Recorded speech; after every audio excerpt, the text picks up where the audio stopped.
Check 1 2, check 1 2, 3 4 5 6 7 8 9 10. Check 1 2. Check 1 2. Check 1 2, 3 4 5 6 7 8 9 10. Good? Excellent. Okay, awesome. You guys good? Everybody good? Good? Excellent.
Oh, my camera was like, not the computer or anything. Oh, I'm sorry.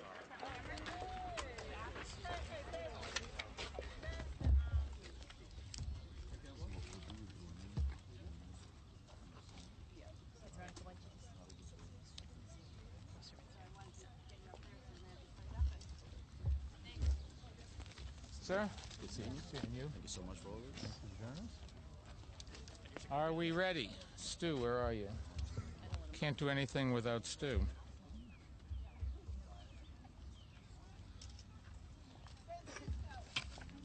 And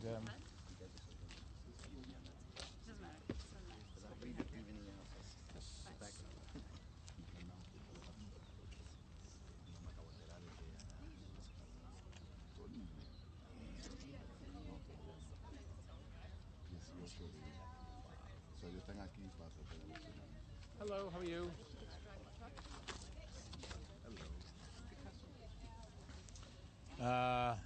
Well, since I can't find Stu, are we ready? We are ready. There he is. Good morning, everyone. It is still morning, and welcome to Soundview Park. This historic park has always been a valuable city resource, and we've spent the last few years making it even better. Better facilities to serve the community, more sports and recreational opportunity for kids and adults, improved access to cleaner natural resources, and more beautiful open spaces. Thanks to a $15 million investment that is part of PlaNYC, the park will soon be taking another leap forward with a newly reconstructed track, an all-year-round soccer field, new playgrounds, and much more. Soundview is one of the 8 major parks we're transforming through PlaNYC, our long-term strategy for building a greener, greater city. And Commissioner Benepe's leadership has been crucial to the success of PlaNYC, and our city has benefited from his outstanding leadership and vision for 10.5 years. In the coming years, PlaNYC will continue to bring beautiful new parks and green spaces to New Yorkers around the 5 boroughs. But later this summer, Adrian Benepe, the Parks Commissioner, will be leaving his position as Commissioner of the Parks Department to join the National Trust for Public Land. It is a phenomenal job, and I think it's a recognition of just how good a job he has done and how valuable he is as a planner and as a parkie.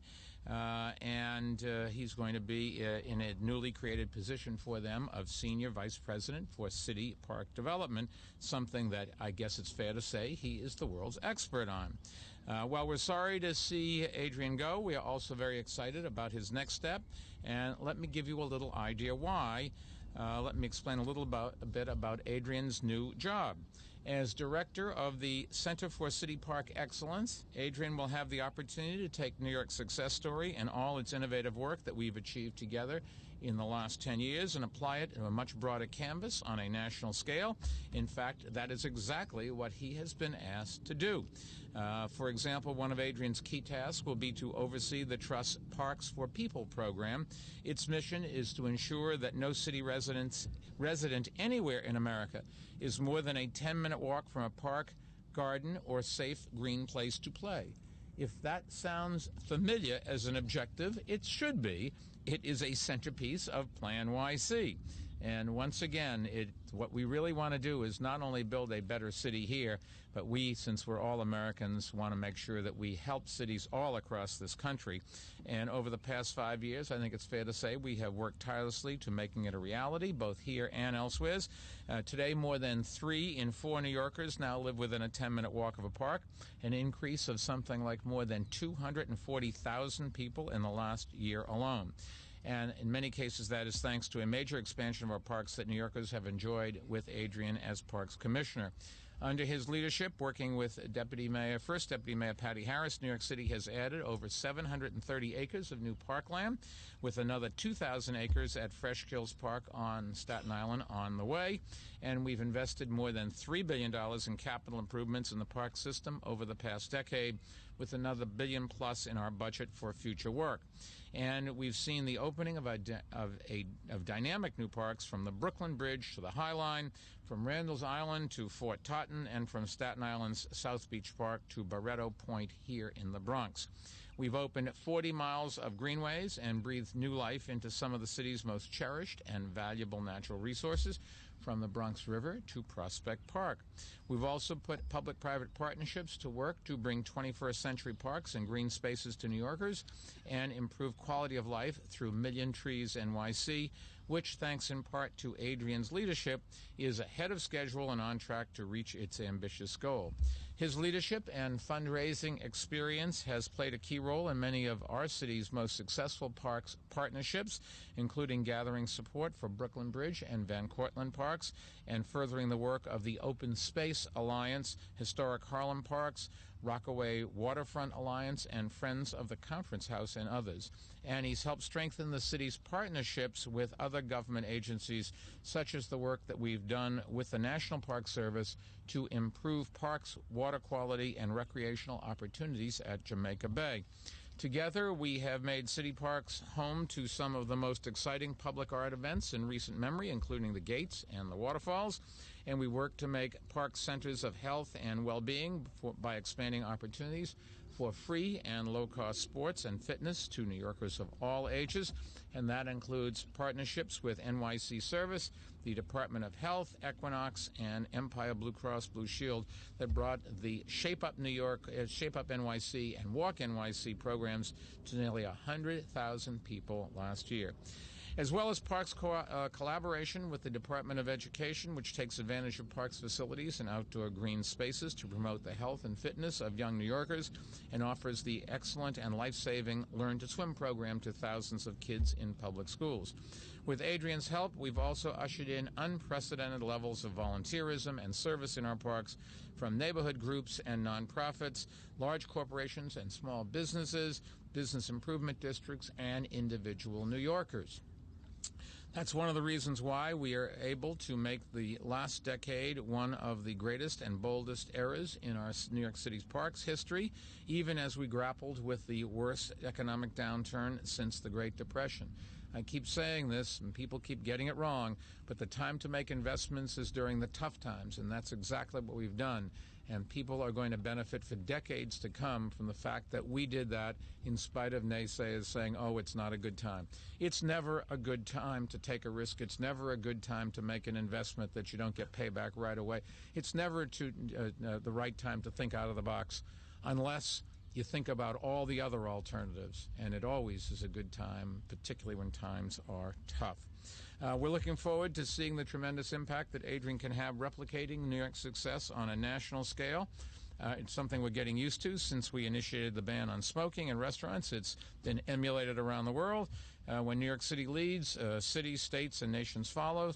And that is true when it comes to public safety, public health, public parks, and just about everything else, from promoting sustainability to fighting poverty.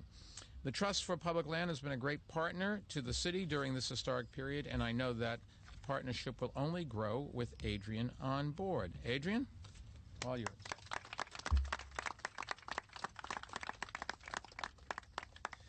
Thank you, Mayor. First, just a word about this great park and what we're doing.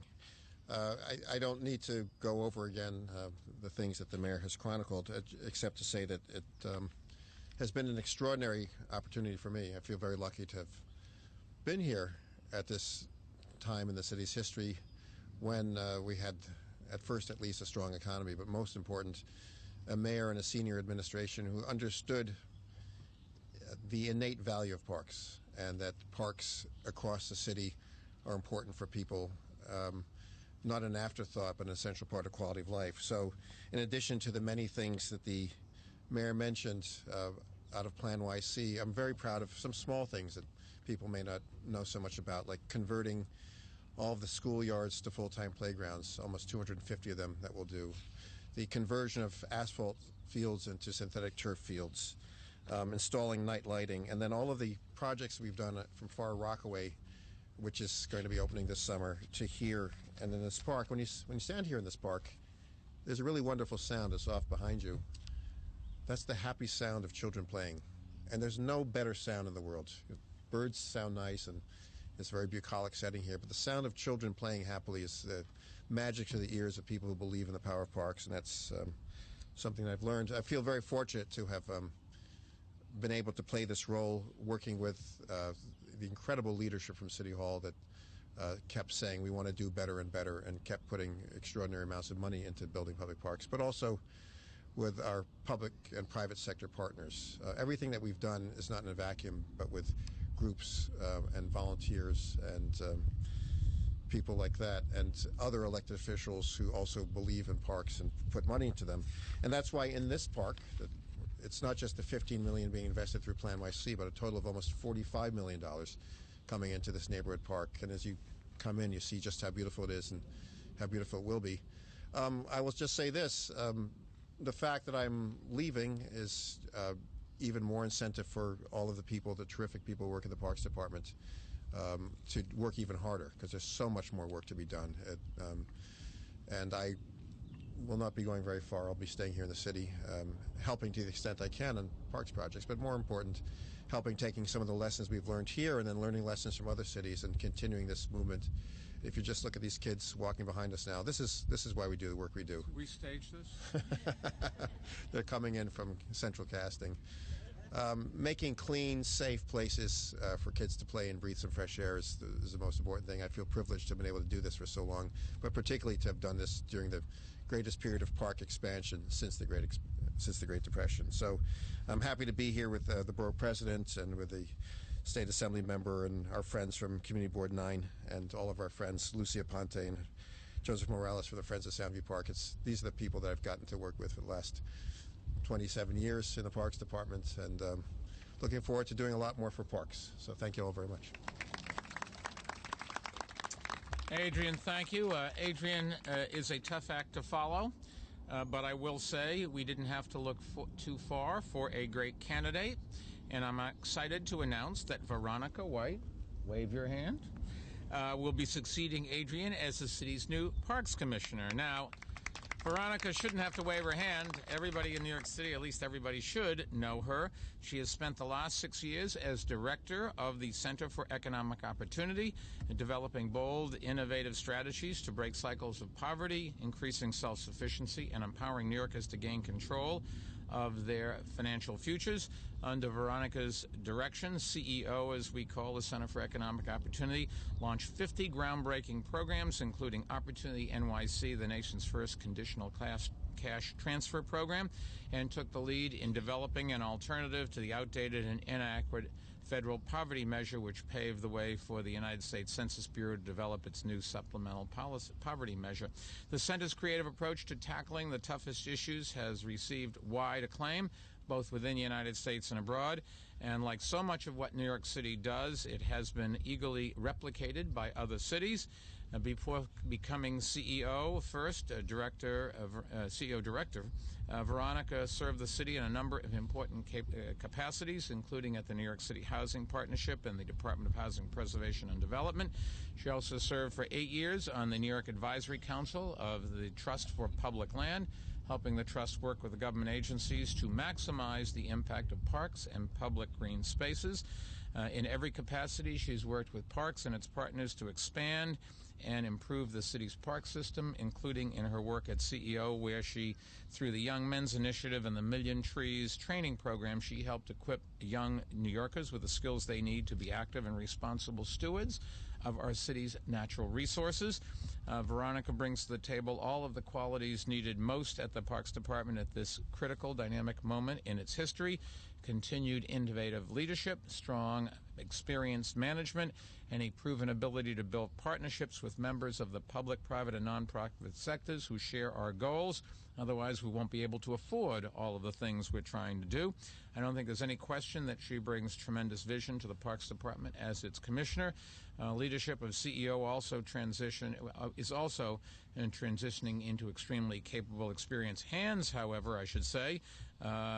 Kristen Morse, Kristen, raise your hand, will succeed Veronica as CEO's director. As the Deputy Executive Director of the Center for Economic Opportunity, Kristen has been responsible for the development and evaluation of CEO's key programs, playing a lead role in the Center's outstanding standard-bearing work, and I'm confident that under her leadership, CEO will continue to break new ground and lead more New Yorkers out of poverty.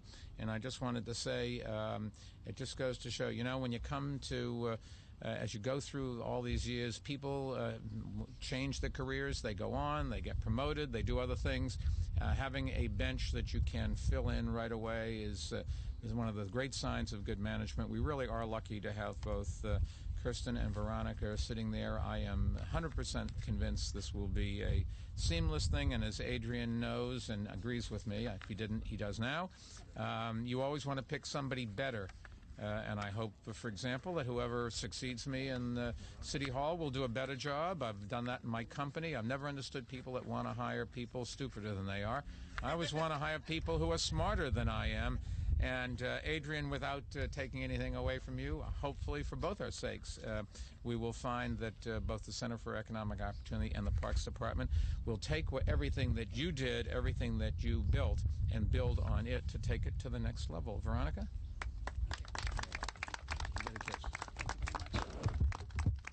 Thank you, Mayor Bloomberg. Special thanks to, of course, Mayor Bloomberg, but First Deputy Mayor Patty Harris and Chief of Staff Nanette Smith for selecting me and giving me this wonderful, wonderful opportunity to lead truly the most important and great job that I could ever hope to have. But first, I really want to say a big thank you to Deputy Mayor Linda Gibbs and Kristen Morse and my team at CEO. I've had the pleasure of working with Deputy Mayor Gibbs for the last 6 years, and together with Kristen and our CEO team, we've launched 50 programs and changed the trajectory of hundreds of thousands of New Yorkers' lives. Our work has been recognized throughout the nation thanks to the vision and to the financial commitment of Mayor Bloomberg and Deputy Mayor Gibbs. Thank you. I'm extraordinarily proud to be following Adrian Benepe in this job and to build on the work that he and his team are doing here, now my team, at the Parks Department. So I'm very excited about that. And I'm especially excited to be here in Soundview. My husband lived on Metcalf Avenue right here for many years, and he was, there's Victor, you can wave in the back. And as a consequence, it's really great to be here and be part of this and the PlaNYC and the Parks Department and all of the new and great, terrific work that we're doing here in this park.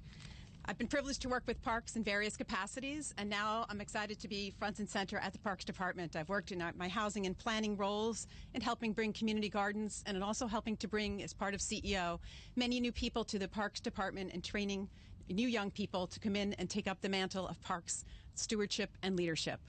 So once again, thank you, and I'm honored, and thank you to Mayor Bloomberg and First Deputy Mayor Patty Harris. Thank you so much.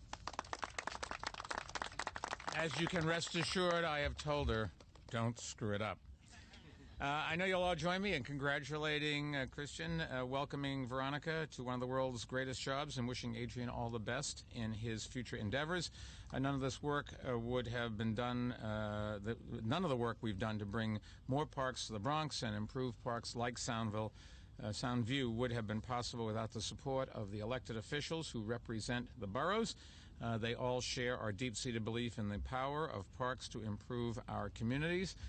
They come from the federal, state, and city level. And we're going to hear first from Congressman Jose Serrano, who really does, this is his district, and he really does understand what's important for the people in the Bronx. Thank you, Mr. Mayor. Thank you. Thank you, Mr. Mayor, and thank you for your support of parks and support of our community. Adrian, I'm going to miss you while I welcome Veronica? The new Commissioner, Veronica. We will work together. But Adrian, you've been incredible. You know, I use this a lot, but I'm going to use it again. In Spanish, we have a saying, dime con quién andas y te diré quién eres. Tell me who you walk with, and I'll tell you who you are. We've walked with you for these years, and you've been wonderful, and we've become part of you, and you become part of us. Correction, Mr. Mayor. January 3rd, that's why the smile on my face, this will be part of my new district. Oh, okay. I represent the western part of the Bronx, but now we've expanded to Soundview, Clawson Point, and Castle Hill, and so I can't wait till January 3rd when I become Congress, assuming I get reelected, but we'll talk about that later. How we get to Washington every week, be it a Monday or a Tuesday, depends a lot of times on what we know is going to happen in Washington and what is happening back home. You wish every day was as good as today, where the mayor and the borough president and I inaugurated Via Verde a brand new housing complex on 156th Street in the Bronx with all the amenities that you would want people to have in our community.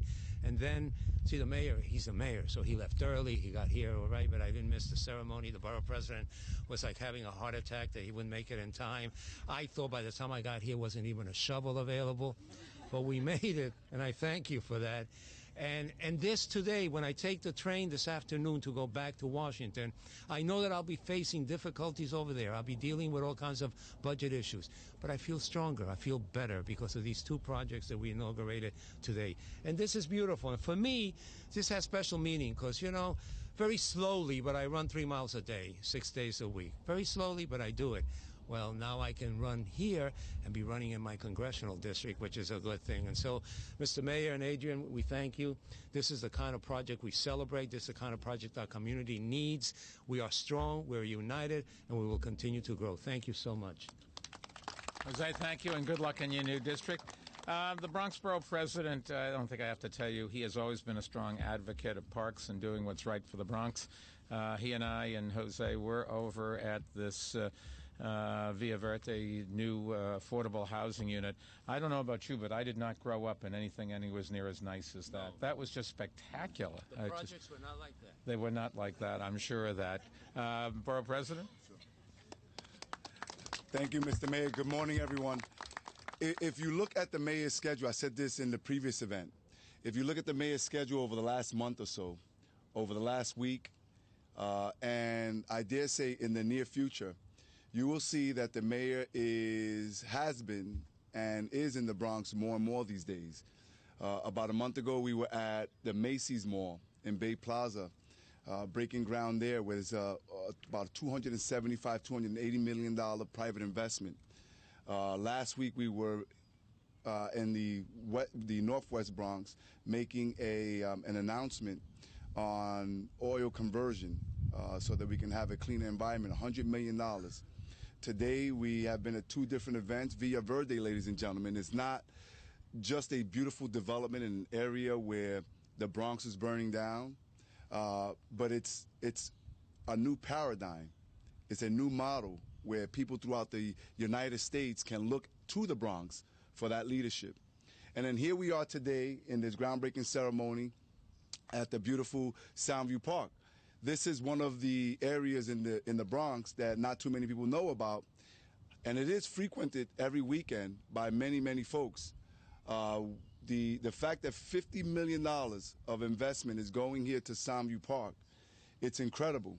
And it's done so because of tough choices that were made. A couple of years back, State Senator Diaz and I, the elected officials, we had to make tough decisions on the filtration plant, and that has led to over $260 million of capital projects to parks in the entire borough of the Bronx. And for me, living right across the street, this is one of those developments, this is one of those projects that I am a direct beneficiary. Hilda and I, we walk Minnie and Mei Ling, our 2 Shih Tzus, right here in this park. And Mr. Mayor, for the fact that you have not forgotten about us, the fact that there's so much capital going into the Bronx, and the fact that we're doing it in the right way. It's not always easy. We don't always agree on how do we get to that goal, but nonetheless, we continue to show that in New York City, in the Bronx, when people can come together, unlike Washington, D.C., sorry, Congressman Serrano, where there is other folks who make it pretty difficult for results. You get along with everyone. And just to say that, one of the individuals, Mr. Mayor, that has been a real model in pushing conversations forward, in negotiations, in compromise, in a vision is Commissioner Benepe. And to the Commissioner, I just want to thank you for your service. Your public service is matched by none. To Veronica White, welcome. There's a lot that still needs to happen here in the borough. We are a borough where we take our parks serious, and I know that in the future we're going to do a lot of great things together. And so to be here today, groundbreaking here in this beautiful, beautiful oasis in the East Bronx, for me it just warms my heart. Mr. Mayor, thank you for your leadership in this one. Mr. Borough President, thank you. And nothing would get done without some real help from Albany, and we're honored to have Assembly Member Crespo with us today. Marcos, you want to say a few words? Thank you, Mr. Mayor. I will be brief. A lot has been said, but for me, it's also a special moment to be here today at this groundbreaking.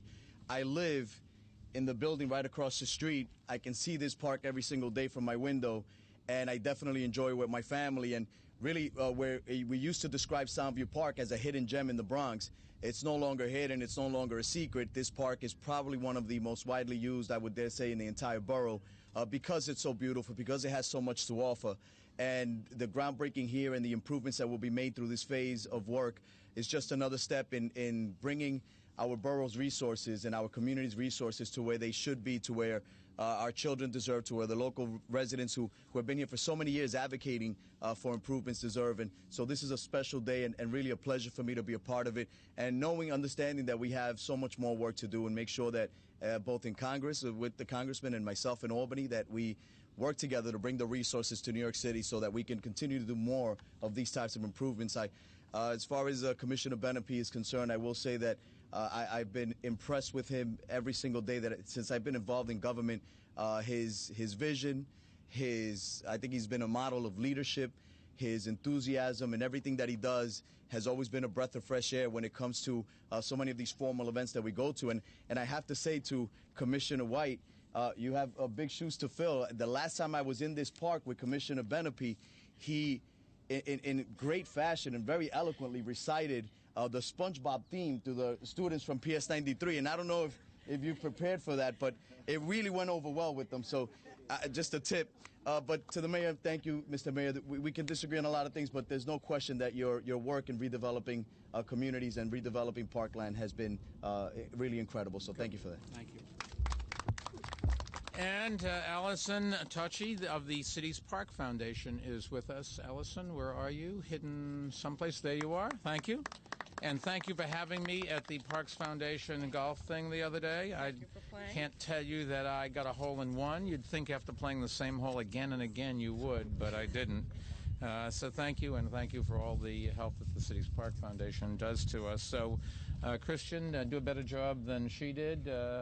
Veronica, do a better job than he did. Linda, you should watch out. Seriously, if you take a look, the CEO program has really made an enormous difference in our city, and Veronica and Christian have done a great job, and that you should not worry about that. That is still one of our highest priorities and will continue. And now we're going to have groundbreaking, and then we'll come back for some questions. Mr. Mayor, what's your handicap?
And Adrian should stick around, too. Way to go. We'll be happy to comment on Linda's wardrobe appropriate for a hot summer's day. That's very nice. I like that. You know, if I wore that, half my food would be down my front. Shoes I like. Yeah, the cork, and it's very parky. I'll be happy to take some questions first about parks and the Parks Department and CEO. Yes, sir. How wide of a net, Mayor, did you cast looking for the new Parks Commissioner? We talked about it internally, had the obvious person to take over. She has proven herself in project after project, and we've been trying to find a spot for her that keeps increasing her responsibilities, and when this became open, it was the obvious choice. One of the things you got to understand is it's our responsibility to have backup, because as you get closer and closer to the end of whether it was the second term, which we went through, or the third and the first term, you didn't even know you'd get reelected. Second term at the beginning, and nobody thought it would be more than, it would be more than a second term. And the third term, we've got to be ready, and we have a plan for everybody. What happens if they decide to go on, or if unfortunately they have an accident or something? And that's exactly what good management is all about, and I assume your organization does exactly that kind of forward planning. Yes, sir. Are you expecting a bunch of top commissioners and top officials? No, I think invariably there will be some. There's always going to be some. There's turnover all the time. Look, the bottom line is if you're going to have great people, then you should expect somebody to come along and try to take them away. And in fact, if they don't, it's sort of an insult. It says that you don't have great people. I said this before when the president took Sean Donovan. I thought he'd go and take a whole bunch of our commissioners. That's what I would have done if I were him. And when he went down to Washington, people kept saying, oh, Sean Donovan, it's really amazing. He knows what he's talking about. And I thought to myself, boy, you don't understand. You could say that about any of our commissioners in this city. They know what they're doing. That's why they're here. And I think every one of them could do a job elsewhere or a different job. I don't know there's a higher job or a better job than working for New York City. But Adrian's been there over 10 years, and this opportunity came along, and, in a year and a half, he'd have to get another job anyways, and so we wish him the best, and we had Veronica ready to step in. Yes, sir. Mr. Mayor, what's your favorite thing about Mr. Benepe's personality, would you say? I never noticed he had one, is it? No. Adrian's Adrian cares, and he has a sense of history of the city and the Parks Department, who came before. Adrian works well with other people. You talk to people, everybody likes Adrian Benepe. And that's particularly important if you're going to go out and find ways to fund all these parks, which the city can't do on its own, when you got to sell the idea of a new park to a neighborhood that hadn't thought about it, or doing something with that park that nobody has done in the past, not a non-conventional thing. I think those are the characteristics that have made Adrian Benepe very good. Yes, miss, we'll ask.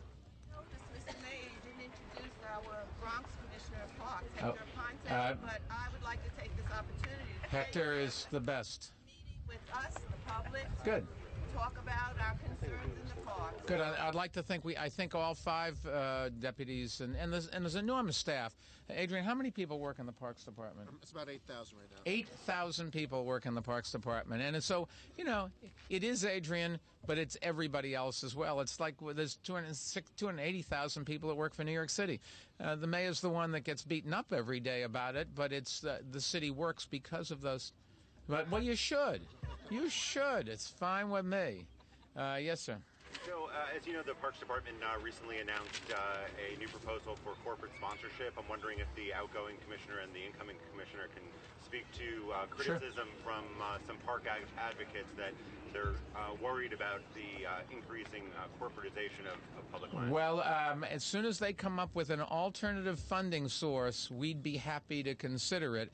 In case you hadn't noticed or read your own editorials, you're not exactly in favor, nor are most people, of increasing our taxes. And so if you want these services, we're not like the federal government. We don't print money. And the fact that we can get corporations to sponsor these things is one of the great resources New York City has, and every other city that I've ever talked to is just so jealous of our ability to go and do that. And a lot of these cities, as their corporations have been merged out of existence or moved to headquarters to New York, they no longer have that option. It's like complaining about traffic. There are an awful lot of cities that would love to have the problem of traffic. It's like complaining about not enough housing or not enough seats in schools. We have those problems. They're enormous problems. We've got to work as hard as we can to solve them. But they're a lot better to have them than to not have them. You guys want to talk a little bit about it? The cities across the country are facing this problem of not having enough money to pay for basic city services. And some of the terrible alternatives we've seen is actually closing down of facilities, closing down of parks. I think maybe a quarter of the state parks in California were threatened with being closed down. So I think what we look to do is come up with some entrepreneurial ways to bring some money in. We're going to make sure that it's done in a very tasteful way. But if one of the great advantages of having parks in New York City is corporations are located here, and the fact that the parks have become so good over the last decade, they want to associate themselves with the parks. If they can do that in a tasteful manner and help support the basic city services, that's a great thing. I think you're going to see more and more of that across the country. I did want to say one thing. I've mentioned I've been very lucky to have this job. I've been inordinately lucky over the years. And one of my greatest pieces of luck was many years ago when I was working in the Koch administration, meeting someone named Patty Harris, who was running the Art Commission. We worked together something called Adopt a Monument and many other things. And we've had a friendship and collegial relationship ever since. And it's largely because Patty was working for Michael Bloomberg that I ended up where I am today. So I just want to say thank you, Patty, for close to 30 years of friendship and working together. And just none of this, the gates, all the things we've done in parks would have been possible without Patty and my good friend Annette Smith. So just wanted to say that. Good. Yes, sir. For the new commissioner, any big goals coming in? What would you say are your top 3 priorities? And for the outgoing commissioner, what would you say you look back on with the greatest pride? You first. So first, continuing the innovation and all the work that Adrian and his team have been doing here with Patty Harris and with Mayor Bloomberg. So continuing on a roll with, we've brought in more parkland in this administration than at any point in time. But secondly, to continue on to making sure that maintenance of all parks, as we increase the parkland, obviously we have to increase the resources available, public and private, especially private, for each of these parks that we're creating as well as the existing parks. So it's a combination of making sure that we continue on a roll with creating these parks as in here, the new initiatives of PlaNYC, putting them into action, making sure the capital budget's on target, and then making sure we have the dollars and resources to continue maintaining each and every park in New York City in all 5 boroughs. Adrian, anything? There's so much. It's a long list. I won't belabor it. But I think the 3 in broad strokes, the fact that we've been able to add so much parkland, just hundreds of acres, in fact thousands when you include Fresh Kills, which is not easy in a city that's so developed as New York. The fact that we've been able to invest so much in restoring old facilities and building new ones, the Flushing Meadows Pool and Rink, rebuilding the McCarran Pool, the tremendous new parks on the Brooklyn Bridge Park, the Hudson River Waterfront, the Bronx River, the transformation of the Bronx River. I think if you haven't canoed down the Bronx River, what an astounding transformation in the waterfront parks here along the Bronx. And finally, all the things we've done or tried to do for kids and for fitness, particularly our Swim for Life programming. Trying to teach kids to swim or how not to drown is tremendously important, and helping kids to get more fit and people to get more fit by having great facilities in parks like this new running track and field that will be out here, and all the transformation of so many communities with bicycle paths, or people are out now. Yesterday, Father's Day, I saw so many groups of families going out for a bike ride. They wouldn't have done that 30 years ago because it just wasn't safe. And this utter transformation of New York City, I think that I feel so proud to have played a role in that as part of this much larger team of the government and the nonprofit sector. It's humbling and it's awesome, and trying to help other cities do that will be a lot of fun. Any other topics? Be happy to. Yes, sir. Mr. Mayor, there's a report that school kids are spending more than $4 million to store their cell phones. Yep. Is there anything the administration can do to prevent them from spending that money? My suggestion is leave your cell phone at home, because otherwise you can't take it into school for obvious reasons. That you certainly don't want to change that program. And the kids in school should be focusing on the person at the front of the classroom and not on their smartphone, playing games or texting or anything else. The bottom line is nobody's going to take care of your cell phone, I suppose, when you're in school, if it's in the neighborhood, unless they get paid for it. And the easiest thing is just to leave it at home. I will say, if you take 1 million kids, divide it into 4 million, it's $4 a kid. Now, that's not what any one kid's going to pay, because most kids don't have cell phones, but nevertheless, the city just doesn't have the facilities to have another storage, nor can we take on the liability of doing that. Yes, Miss. Has the city done anything to heighten surveillance in the 73rd precinct after the 3 shootings that occurred this weekend? You can rest assured Commissioner Kelly is worried about the 73rd precinct. There were 3 shootings. It's intolerable, and unfortunately, you see this. It's typically noise in the data, because the overall crime rate we don't think is doing anything but continue to come down. Murder rate, but we're going to take a look and see. We don't think there's any connection between typically one shooting another, maybe a couple of people involved in any one shooting, but they're too random. Having said that, the thing that really is important and the real connection is too many guns on the streets. We've just got to get guns out of the hands of kids, out of the hands of people with psychiatric problems, out of the hands of people with criminal records. Yes, Miss. Mayor, Chancellor Walcott had some pretty strong criticism over the weekend for the teachers union, and even said that they're trying to protect teachers who are preying on kids. Well, I don't think there's any question they're trying to protect teachers that are preying on kids. You have teachers that admit to preying on kids, and then they go and defend them, wanting to leave them in the system, so you have to pay for them. And in the classroom, so your kids are in front of people who are just inappropriate to be there. And I thought that the teachers union really, it was a new height of irresponsibility to say that we should not hire teachers who are going to commit acts of sexual harassment or inappropriate sexual contact, among adults or other teachers or in kids. You can rest assured, nobody that we hire have we been able to find any of them having any kind of record of doing something in the past. And we have no ability to know what they're going to do in the future, nor do we have the right to not hire them because of it. We're very careful in who we hire, but when you have 75,000 teachers, some people are going to slip through the cracks. And it would be great if we could prevent that. But when you can't prevent it, at least you can, once you find out they do it once, get them out of the classroom and get them out of the system. And the UFT should be ashamed. They should get on board and help. They claim that they're trying to do something right for the kids, and it's just it's hypocritical to say that on one hand and then try to defend the inexcusable conduct of a very small percentage of our teachers on the other. Yes, sir. Mr. Mayor, how important is it that the National Park Service get involved with supporting the 9/11 memorial? Well, we'd love to get $20 million a year. That's what we've asked them. I took Senator Inouye on a tour. It was probably a good year ago. He's the one sponsoring the bill. When I was talking to Governors Cuomo and Christie at the World Trade Center on Flag Day when President Obama came, they asked me whether or not it would be helpful for them to urge Congress to do so, call our senators, our congressmen. And I said, absolutely. Any aid we can get. It's $20 million that we would not have to raise elsewhere. And incidentally, the federal government already does send $20 million to, I think it's the tragedy that took place in Oklahoma City, their memorial, and I don't know if they do the Pentagon. But there's a history. The reason for $20 million is it's comparable to what they've done elsewhere. This was clearly an attack on America. It took place in New York. But the message to America was, we want to end your democracy. And fortunately, we all understand that what's required. Our young men and women have to go overseas, put their lives on the line to keep fighting for democracy. They will. And we have to have a memorial and a museum that will tell the story, educate our kids, give the families a place to remember. And incidentally, up through the day that the Port Authority stopped funding it while we have a dispute, which I hope will work out, I think will work out. This is not over budget. It's a $700-odd million thing.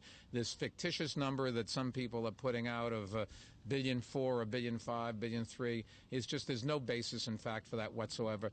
When the Port Authority asked us to raise more money, we not only raised the more money they asked, we raised much more than that. We've raised over $450 million privately, and the people that have given that money are going to get the museum that they want and run in a non-political ways. Yes, sir.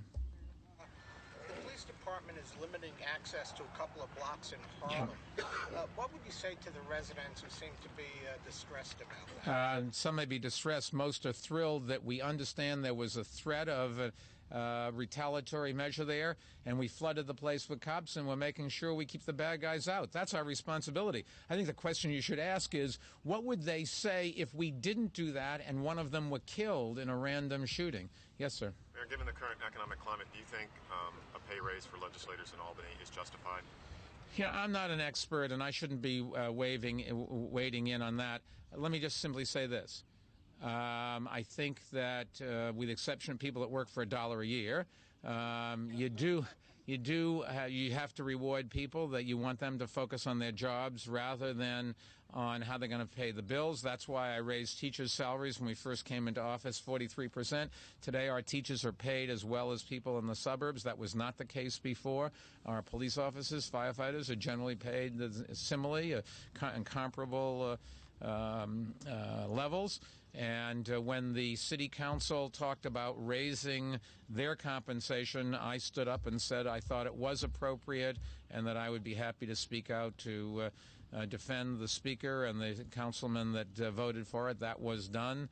Don't remember whether I was even asked, but when it comes to the state, you'll have to talk to the state. But I'm fundamentally a believer that you have to pay a fair wage so that they can afford to provide the service that they do, and then decide who you want, but it shouldn't be decided by a pay scale that is so low that, in fact, nobody can survive on it.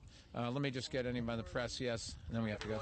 As you hammer out the city budget, how big a priority is it for you to increase funding for after-school programs, or do you think the level you proposed last time? We're not going to negotiate anything right here.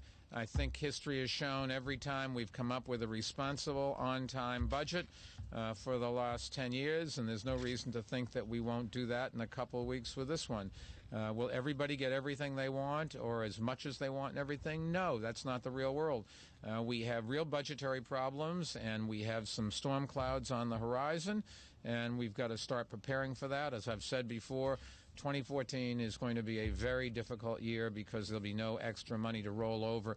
We saved about $7 billion, $6 or $7 billion, and that's carried us for the last few years during the downturn, but we finally used up all that money.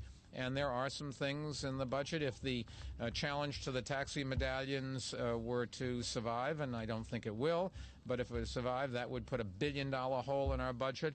And make no mistake about it, $1 billion is real money in terms of what's discretionary. It's a very big percentage of our money, and it would require us to have fewer employees and to do that reasonably precipitously. My hope is that we will prevail in the courts, and the people that are stopping it for their own avarice, it's a disgrace, but that's what it is. We'll go through this, and then we'll work with the City Council on next year's budget, which will be much more difficult than this. But there's no reason to think that, once again, we won't all get together and come up with an on-time, reasonable, balanced budget that addresses the city's needs. Thank you very much. All the best.